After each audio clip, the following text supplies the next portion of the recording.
وتربيتهم تربية بدنية وتربيتهم تربية جنسية.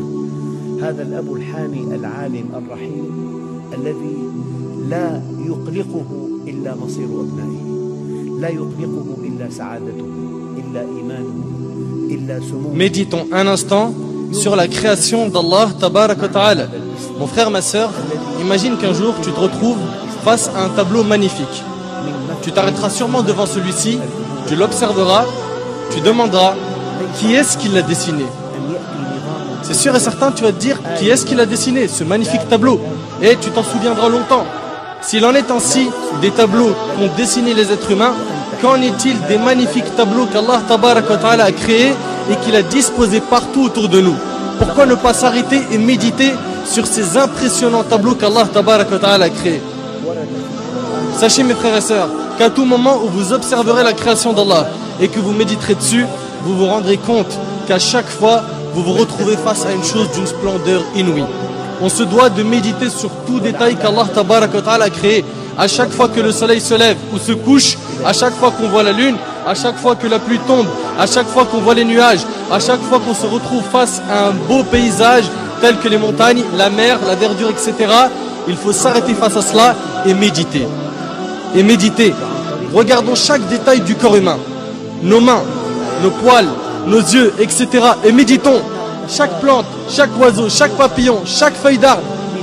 Méditons. On ne doit pas négliger cette grande adoration qui est la méditation.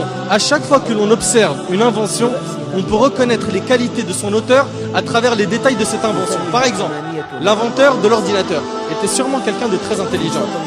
Les constructeurs des pyramides étaient sûrement des gens forts.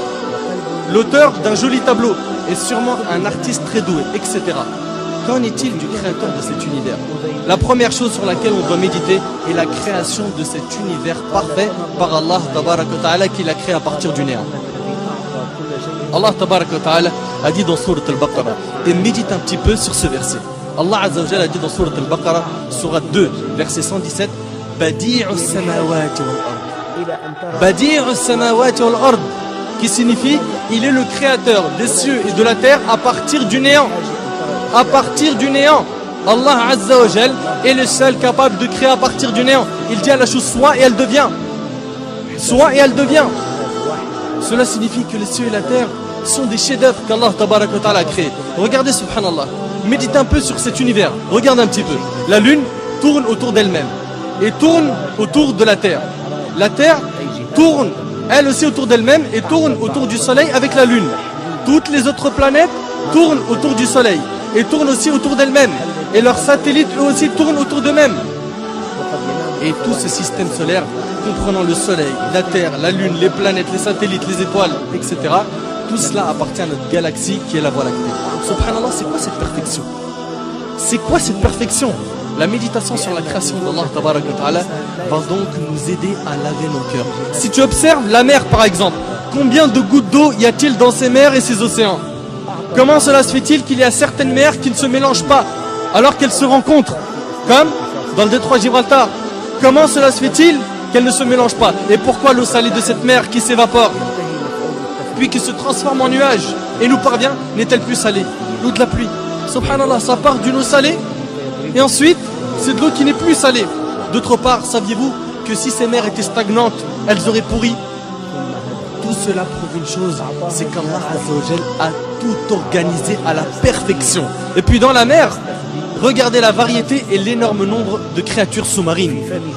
Médite un petit peu sur les poissons. Regarde, subhanallah, leur couleur. Regarde un petit peu comment ils sont, leur taille, leurs yeux, leur mode de vie. Regarde tous ces poissons, subhanallah, ils sont tous nourris. Tous ils mangent à leur faim.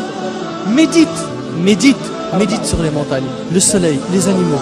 L'essentiel est de méditer sur la création d'Allah Tabarak wa Ta'ala. Abu Sulaiman, rahimahullah, a dit, habituez vos yeux aux larmes et vos cœurs à la méditation. habituez vos yeux aux larmes et vos cœurs à la méditation. Mes frères et sœurs, je sais que cette adoration était ignorée par un grand nombre parmi nous. Faisons-la revivre afin d'améliorer notre relation avec Allah Tabaraka wa Ta'ala.